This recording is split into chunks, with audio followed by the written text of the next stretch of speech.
ఒక రెఫరెన్స్ ఇవ్వమంటారా? పరమగీతాల్లో మహాజ్ఞాని సొలొమోను ఒక మాట అంటాడు పరమగీతాల్లో, ఎలాంటి అమ్మాయిని ఎలాంటి అబ్బాయిని దేవుడు ఇష్టపడతాడు, ఎలాంటి వ్యక్తులను దేవుడు ఇష్టపడతాడు అనే విషయం పరమగీతాలు 8వ అధ్యాయం.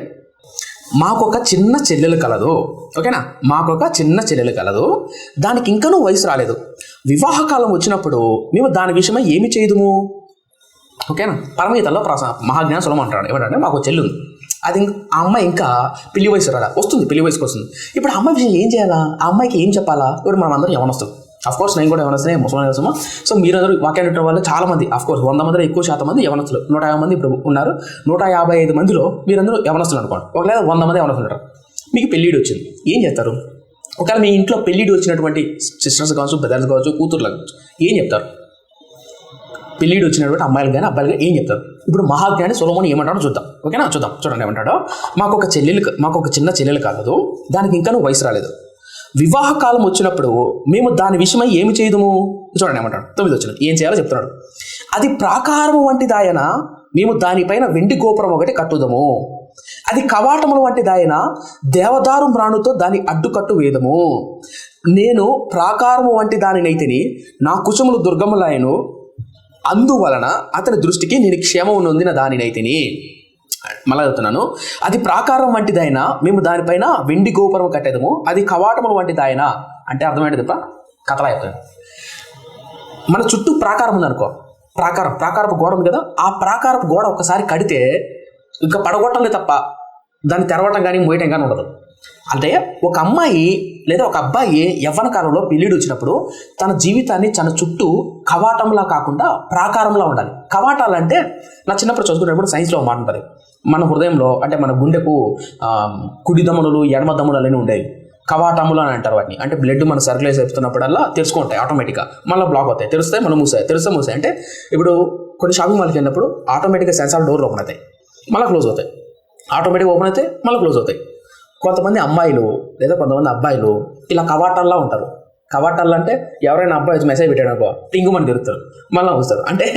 అంటే అబ్బాయిలు కానీ అమ్మాయిలు కానీ అంటే వాళ్ళు ఎలా ఉంటారంటే వాళ్ళ జీవితంలో ప్రాకారాల్లో ఉండరు, జోక్గా లేదంటే ఏమంటారు కవాటాల్లో ఉంటారు. ఎంతమంది అయినా మెసేజ్ పెట్టచ్చు, ఎంతమంది అయినా ప్రపోజ్ చేయొచ్చు, ఎన్నైనా చేయొచ్చు, అలా తెలుసుకుంటారు, అలా మూసుకుంటారు. ఇలా కవాటాల్లో ఉంటారు కొంతమంది. అలా కవాటాల్లో ఉన్నటువంటి అమ్మాయిలు నచ్చరట. ఎలా ఉండదు తెలుసా? ప్రాకారం అంటే ఎవడు పడితే వాడితో మెసేజ్ చేయడం, ఎవరితో పడితే వాడితో మాట్లాడడం, ఎవరితో పడితే వాడితో బిహేవ్ చేయడం, ఎవరితో పడితే ఇలా ఉండడం కరెక్ట్ కాదు. నన్ను కొంతమంది అనేవారు, ఈవెన్ మా ఫ్రెండ్స్ కానీ లేదంటే బెంగళూరు కానీ ఇక్కడ కానీ, ఏమంటారు అంటే, ఎందుకు సంజు, ఎందుకు తేజ్, నువ్వు ఎవరితో ఎక్కువ మాట్లాడవు, ఎందుకు త్వరగా కలవవు, ఎందుకు ఎవరితో ఎక్కువగా మూవ్ ఆన్ అవ్వవు అని. ఏమవ్వాలి మూవ్ ఆన్ త్వరగా?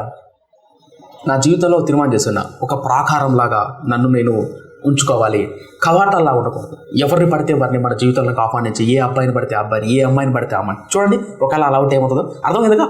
ప్రాకారము కవాటాలు అంటే అర్థమైంది కదా. ఇప్పుడు చూడండి ఎవరు నచ్చుతారో చూడండి, దేవుడికి ఎవరు నచ్చుతారో చూడండి ఏమంటాం. అది చూడండి 9వ వచనం, అది ప్రాకారం వంటిదైనా మేము దానిపైన వెండి గోపురం కడతాం. ప్రాకారంలో ఉన్నామనుకో, దేవుడు మన పైన ఏం కడతాడంట? వెండి గోపురాన్ని కడతాడంట. అది కవాటము వంటిదైనా దేవదారు మ్రాణుతో దానికి అడ్డు కట్టుదును. తర్వాత నేను ప్రాకారం వంటి దానినైతిని, నా కుచములు దుర్గములాయను, అందువలన అతని దృష్టికి నేను క్షేమం నొందిన దానినైతిని. ఎందువలన?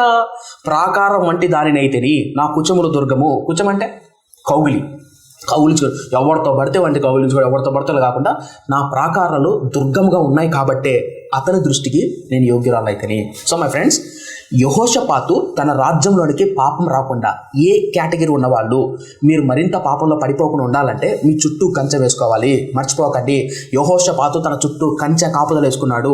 ఎవరైతే కంచె వేసుకుంటారో వాళ్ళు జయిస్తారు. ఎవరైతే తమ చుట్టూ కంచె వేసుకుంటారో వాళ్ళు ఏ కేటగిరీ కింద పాపంలో పడిపోకుండా జాగ్రత్తగా ఉంటారు. యోసేపు అదే కేటగిరీ, దానియేలు అదే కేటగిరీ, హానోకు అదే కేటగిరీ. దానియేలు కూడా పంచపక్ష పరమాణాలు తిను అంటే తన చుట్టూ కిరగేసుకున్నాడు. మేము తినకూడదు, మేము వెళ్ళకూడదు, మేము ఉండకూడదు. షద్రక్ మేషక్ అబేద్నెగో కంచె వేసుకో. నువ్వు ఏ కేటగిరీలో ఉన్నావా? ఇంతవరకు నేను ఏ అమ్మాయికి ఏ త్రాగుడుకు పర్లేదన్నా చాలా సంతోషం, ఐ అప్రిషియేట్ దట్. త్రాగుడులకు, వ్యభిచారానికి, లోకానికి, లోక సవాసానికి దూరంగా నీ చుట్టూ కంచె వేసుకో. ఏమంటూ యెహోషాపాతు అదే చేశాడు. యెహోషాపాతు తన చుట్టూ కంచె వేసుకున్నాడు. తర్వాత ఏం జరిగింది చూడండి.